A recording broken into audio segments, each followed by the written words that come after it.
নমস্কার বন্ধুরা, পুপুর রান্নাঘরের আর একটা নতুন পর্বে সবাইকে স্বাগত। আজকে আমি তোমাদের সাথে শেয়ার করব শীতের সবজি দিয়ে চিকেনের পাতলা ঝোল। এটা বাচ্চা থেকে বুড়ো সবাই খেতে পারবে।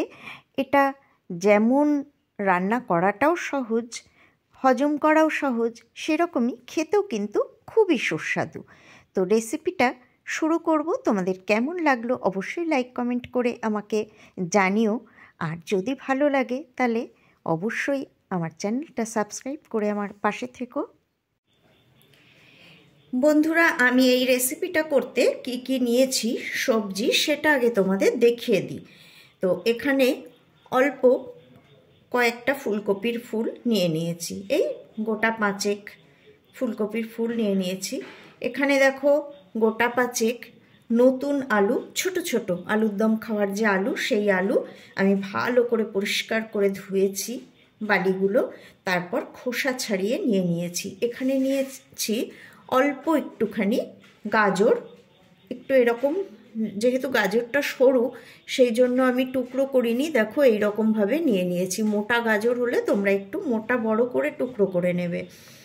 এখানে আছে একটু কড়াইশুঁটি, অল্প, যেহেতু আমার চিকেন অল্প সেই জন্য সবই অল্প অল্প নিয়েছি। এখানে আছে কড়াইশুঁটি, আর এখানে আছে একটা মাঝারি মাপের টমেটো টুকরো করে নিয়েছি, দুটো কাঁচা লঙ্কা, আর এখানে দেখতে পাচ্ছ লেবু পাতা। এটা কিন্তু পাতি লেবু গাছ থেকেই ছিঁড়ে এনেছি। যদি গন্ধরাজ লেবুর গাছ বাড়িতে থাকে তাহলে আরও ভালো হয়, তো আমার নেই, আমার পাতিলেবুর গাছ আছে বলে আমি পাতিলেবুর কয়েকটা পাতা ছিঁড়ে এনেছি। আর যদি লেবু পাতা নাও থাকে তাহলেও কিন্তু কোনো ব্যাপার না, লেবু পাতা ছাড়াই এটা করা যাবে। আর মশলা করব বেসিক যে যা লাগে মাংস করতে সেটাই। তো এখানে মাঝারি মাপের দুটো পেঁয়াজ আছে, আমি টুকরো করে কেটে নিয়েছি, সবগুলোই ধোয়া আছে। এখানে দেখো 10 কোয়া মতো, 10-12 কোয়া মতো রসুন আছে, ছাড়িয়ে নিয়েছি। এখানে দেখো আমার যতটুকু লাগবে আদা আমি নিয়ে নিয়েছি, এখানে এরকম পরিমাণ আদা আমি নিয়ে নিয়েছি। আর এখানে গোটা চারেক কাঁচা লঙ্কা। এই রান্নাটায় কিন্তু আমি শুকনো লঙ্কা ব্যবহার করব না, এটা কিন্তু কাঁচা লঙ্কাতেই আমি করব। তো এইটার আগে আমি এই সবগুলো দিয়ে একটা পেস্ট করে নেব। আর এর মধ্যে আমি কিন্তু আর পেস্টের মধ্যে আর টমেটো দিচ্ছি না, টমেটো আমি ওখানে কেটে নিয়েছি, দেখেছই। তো দেখো এখানে আমি চিকেন ধুয়ে নিয়েছি, চিকেন আছে এখানে 400 গ্রাম। চিকেন অল্প, তাই সব সবজি আমি সেরকম পরিমাণ মতো অল্প নিয়েছি, তবে খুব অল্প না, কারণ এটা সবজি দিয়েই হবে, সবজিটা যাবে শরীরে, ভীষণ উপকারী অথচ খুব সুস্বাদু। এবার আমি এর মধ্যে দিয়ে দেব পরিমাণ মতো নুন। পিঙ্ক সল্ট দিয়েছি, এটা একটু বেশি লাগে পিঙ্ক সল্টটা। তো তোমরা যে কোনো নুন দেবে, গোলাপি দেখে অনেকে জিজ্ঞাসা করতে পারো সেই জন্য বলে দিলাম, যদিও এখন প্রায় সবারই জানা। আর দিয়ে দেবো এতে আমি হলুদ গুঁড়ো,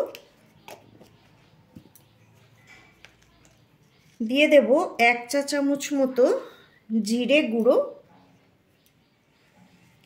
দিয়ে দেব সর্ষের তেল, দেখো 1 টেবিল চামচ মতো সর্ষের তেল আমি এতে দিয়ে দিলাম। আর দিয়ে দেব খুব অল্প পরিমাণে গরম মশলার গুঁড়ো, খুবই অল্প, 1/4 টিস্পুন মতো দিয়ে দিলাম গরম মশলার গুঁড়ো। আর দিয়ে দেব, দেখো যে পেস্টটা আমি করে রেখেছিলাম, দেখালাম যেটার পেস্ট করব, সেই পেস্টটাও আমি এর মধ্যে দিয়ে দিলাম।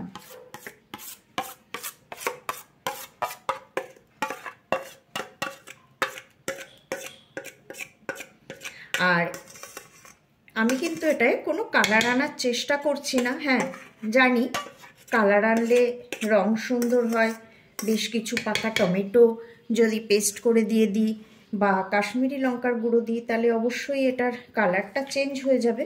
তো আমি এটাতে কোনো রকম কালার চেঞ্জ করার চেষ্টাই করছি না, ঠিক সাদামাটা যেমনটা হওয়ার সেরকমই করছি। তো দেখো এইভাবে আমি এটাকে মেখে বেশিক্ষণ না, মিনিট 20 মতো রেখে অন্য কাজ করতে থাকবো, তারপর আমি এটা করব, কারণ সংসারে অনেক কাজই থাকে, সেটাই করতে থাকবো। আর আমার রেসিপি যদি তোমাদের ভালো লাগে তাহলে প্লিজ তোমরা আমার চ্যানেলটা সাবস্ক্রাইব করে আমার পাশে থেকো, আর লাইক কমেন্ট করে আমাকে জানিও, উৎসাহিত করো। একদমই সাদামাটা করছি, ঘরোয়া, সবাই বাচ্চার থেকে বুড়ো সবাই এটা খেতে পারবে, আর খুবই পুষ্টিকর। একটাতেই কিন্তু মানে পুরো ভাত খাওয়া হয়ে যাবে, আর কোনো আইটেম কিন্তু করার কোনো প্রয়োজন নেই। ব্যাস এখন এটাকে আমি ঢেকে রেখে দেবো মিনিট 20 জন্য। গ্যাসে কড়াই বসিয়ে দিয়েছি, আর এর মধ্যে এখন আমি দিয়ে দিচ্ছি সর্ষের তেল 2 চামচ।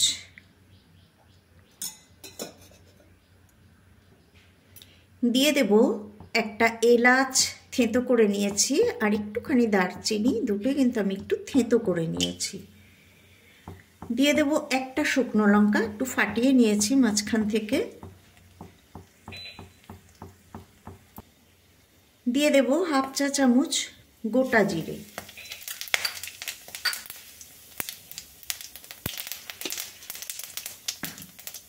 এবারে আমি এর মধ্যে সবজিগুলো একে একে দেব।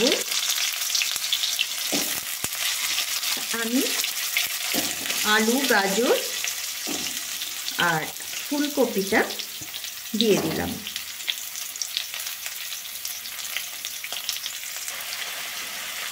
এক চিমটে হলুদ গুঁড়ো আর 1 চিমটে মতো নুন আমি এর মধ্যে দিয়ে দিলাম, নইলে এগুলো একদম সাদা সাদা থেকে যাবে। আর নুনটা দিলাম তাহলে ভালো মতো এখানে ভাজা হয়ে যাবে, এগুলো অনেকটা নরম হয়ে যাবে। তো এখন দেখো নাড়াচাড়া করে এগুলোকে আমি কিন্তু লো ফ্লেমে রেখেছি, অল্প তেলে রান্না করছি, লো ফ্লেমে এগুলোকে আমি এভাবে ভেজে নেব। এবার আমি এর মধ্যে দিয়ে দেব ধুয়ে কেটে রাখা টমেটো, আর দিয়ে দেব ম্যারিনেট করে রাখা চিকেন।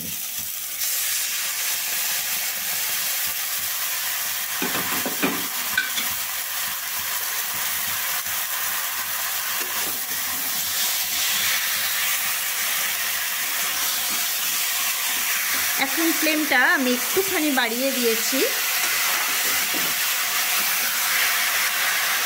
আর মিক্সিতে মশলা বেটেছিলাম, তো তার গায়ে মশলা লেগে আছে বলে একটু জল দিয়ে মিক্সিটা ধুয়ে সেই জলটা কিন্তু আমি এর মধ্যে দিয়ে দিলাম। আর এখন কিন্তু আমি এটাকে মিডিয়াম ফ্লেমে এইভাবে কষাবো।